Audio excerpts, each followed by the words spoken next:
నమస్తే. సామాన్యుడి చేతిలో సామాజిక స్రవం నెంబర్ 1 న్యూస్కి స్వాగతం. నేను రవీంద్ర. ఆంధ్రప్రదేశ్ రాష్ట్ర రాజకీయాల్లో వైఎస్ఆర్సీపీ కాస్త భిన్నంగా రూట్ మార్చుకుంది.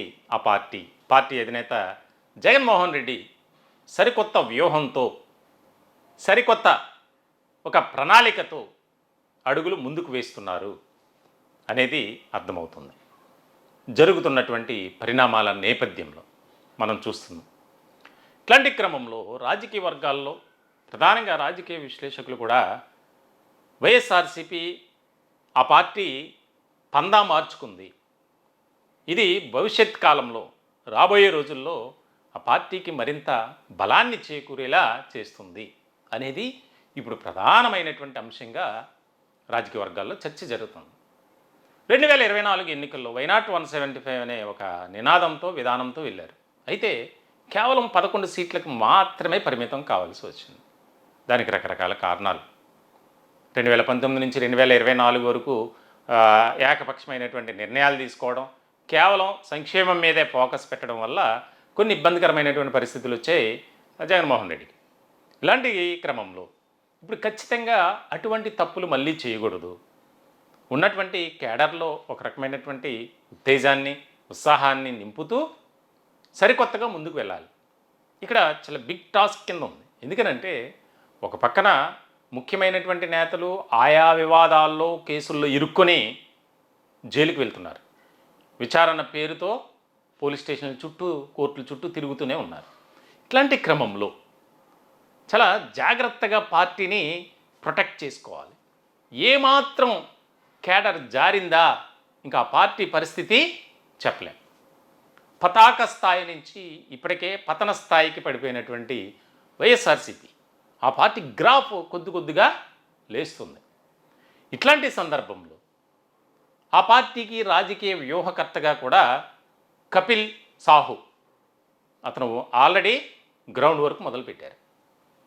175 నియోజకవర్గాల్లో ప్రధానంగా ఫస్ట్ టర్మ్ కొన్ని నియోజకవర్గాల్లో తిరుగుతూ అక్కడ కూటమి అనుసరిస్తున్నటువంటి, ప్రవేశపెట్టినటువంటి, పాలిస్తున్నటువంటి తీరు ఇవన్నీ కూడా ప్రజల నుంచి తెలుసుకునే ప్రయత్నం చేస్తున్నారు. ముందు అది జరిగిన తర్వాత వైఎస్ఆర్సీపీ ఆ పార్టీకి ఏ రకమైనటువంటి మద్దతు ఉంది అనేది తర్వాత అంశం.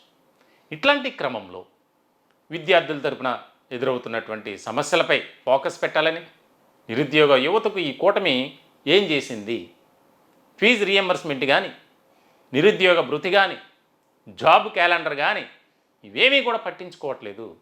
ఈ అంశాలను ప్రధానంగా తీసుకొని గత కొద్ది రోజులుగా, దాదాపు 2 రోజుల నుంచి రాష్ట్ర వ్యాప్తంగా జరుగుతున్నటువంటి ఆందోళన కార్యక్రమాలు, నిరసన కార్యక్రమాలు హింసాత్మకంగా జరిగాయి. దాన్ని అంటే ఆ ఘటనలను ఓన్ చేసుకుని తమ పార్టీ మరింతగా బలపడేందుకు అవకాశంగా మలుచుకోవాలి. ఇప్పుడు ఇది ఒక అంశంగా తీసుకున్నారు.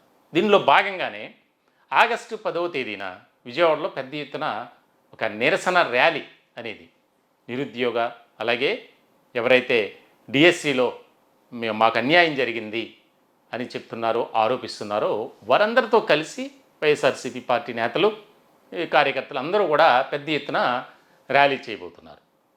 అలాగే రాష్ట్ర వ్యాప్తంగా కూడా కొన్ని ప్రాంతాల్లో చేస్తున్నారు. ఇలాంటి క్రమంలో తాజాగా ప్రభుత్వం కూడా ఒక కీలకమైనటువంటి నిర్ణయం తీసుకుంది.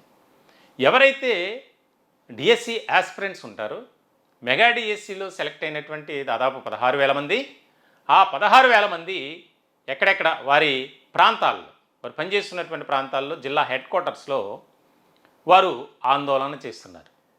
వైఎస్ఆర్సీపీ చేపట్టినటువంటి కార్యక్రమానికి భిన్నంగా, వ్యతిరేకంగా, మాకు ఎలాంటి అంటే డిఎస్సి సెలక్షన్లో ప్రొసీజర్లో ఎక్కడా కూడా అన్యాయం జరగలేదు, అక్రమాలు, అవినీతి అసలు చోటు చేసుకోలేదు అని వారు చెబుతున్నారు. ఇట్లాంటి క్రమంలో ఎందుకనంటే ఇక్కడ ప్రభుత్వం ఈ రకమైనటువంటి విధానం అది ముందుకు వెళ్తే చాలా ఇబ్బందికరమైనటువంటి పరిస్థితులు ఉంటాయి.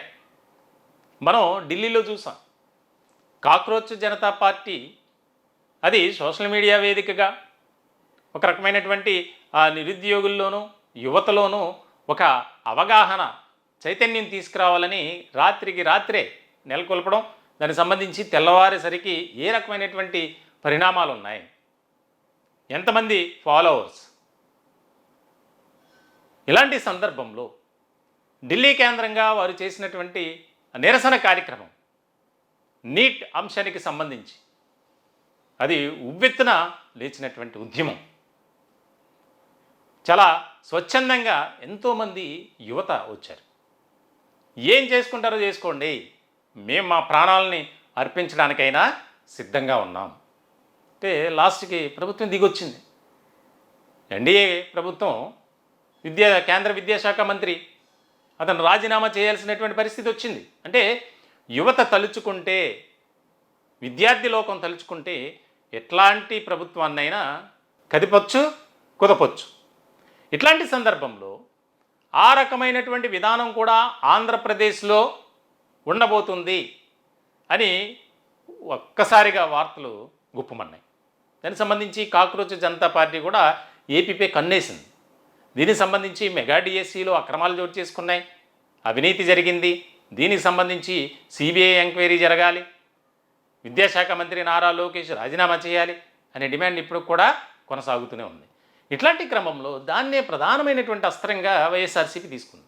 ఈ 2 ఏళ్లలో కాస్త ఇబ్బందికరమైనటువంటి పరిస్థితులు ఎదుర్కొంటూ స్లోగా ముందుకు వెళ్ళినప్పటికీ ఇప్పుడు మాత్రం ఫ్యాన్ పార్టీ తన స్పీడ్ పెంచిందనే చెప్పాలి. దానికి ముఖ్యమైనటువంటి కారణం 2-3 రోజుల నుంచి జరుగుతున్నటువంటి ఘటనలు. ఇలాంటి క్రమంలో ప్రజల దగ్గరికి వెళ్ళాలి, ప్రజలతో మమేకం కావాలి. ఏదైతే కూటమి ఎన్నికలకు ముందు ఇచ్చినటువంటి హామీలు, వాగ్దానాలు ఉన్నాయో వాటిని నెరవేర్చేటువంటి క్రమంలో విఫలమైంది అని రికార్డెడ్గా తెలియజేయాలి. ఇప్పుడు ప్రధానంగా కొన్ని వర్గాలు కూటమి ప్రభుత్వానికి అనుకూలంగా ఉన్నప్పటికీ మరికొన్ని వర్గాలు మాత్రం వ్యతిరేకంగా ఉన్నాయి. అందులో ప్రధానమైనటువంటిది ఉపాధ్యాయ ఉద్యోగ వర్గాలు, అలాగే పెన్షనర్లు, కాంట్రాక్ట్ ఎంప్లాయీస్, అవుట్సోర్సింగ్ ఎంప్లాయీస్.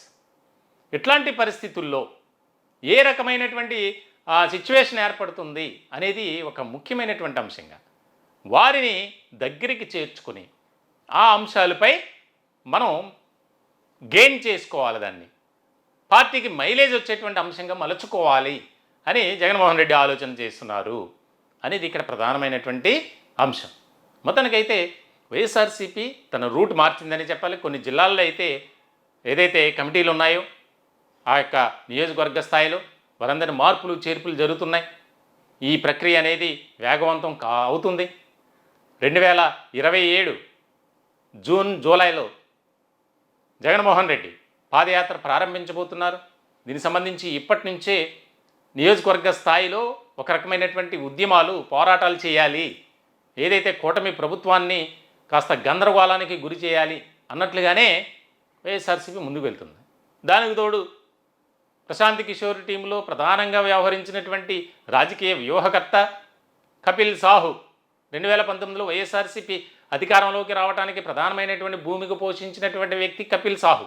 మొన్నటికి మొన్న తమిళనాడులో జరిగినటువంటి ఎన్నికల్లో టీవీకే పార్టీ అధినేత విజయ్ ఘన విజయం సాధించడానికి ఇదే కపిల్ సాహు ప్రధానమైనటువంటి భూమిక పోషించారు. మళ్ళీ ఆయన వైఎస్ఆర్సీపీకి వ్యూహకర్తగా పనిచేస్తున్నారు. ఇటువంటి క్రమంలో ప్రధానంగా రాష్ట్ర ప్రజలకు వైఎస్ఆర్సీపీ అంటే ఒక అభిమానం వచ్చేలా, మద్దతును కూడగట్టుకునేలా చేయాలి అనే ఆలోచనలు అయితే అధినేత జగన్మోహన్ రెడ్డి ఉన్నట్లు తెలుస్తుంది. రాబోయే రోజుల్లో ఎలాంటి కీలకమైనటువంటి పరిణామాలు ఉంటాయి, స్థానిక సంస్థలు టార్గెట్గా తీసుకొని వెళ్ళే అవకాశాలు ఉన్నాయి. ఎందుకంటే బల నిరూపణ, మనమేంటో చూపించుకోవాలి, నిరూపించుకోవాలి. కూటమిపై వ్యతిరేకత తీసుకొచ్చే విధంగా ఇప్పటి నుంచే ప్లాన్ చేస్తే అది మనకు వర్కౌట్ అవుతుంది అనే ఆలోచనలో ఉన్నారు. మొత్తానికైతే ఒక రకమైనటువంటి చర్చ జరుగుతుంది రాజకీయ వర్గాలు. ఇదే రకమైనటువంటి ఒక సరికొత్త వ్యూహంతో జగన్మోహన్ రెడ్డి అడుగులు ముందుకు వేస్తే ఖచ్చితంగా కాస్త ప్రభావం చూపేటువంటి అవకాశాలు ఉన్నాయి. కూటమి ఇబ్బందుల్లోకి వెళ్ళక తప్పదు అనే ఒక రకమైనటువంటి చర్చ కూడా జరుగుతుంది. చూడాలి ఏం జరుగుతుంది అనేది. ఈ టాపిక్పై మీ విలువైనటువంటి అభిప్రాయాలు కామెంట్ రూపంలో తెలియజేయండి. దయచేసి మా ఛానల్ని సబ్స్క్రైబ్ చేసుకోండి. Thank you.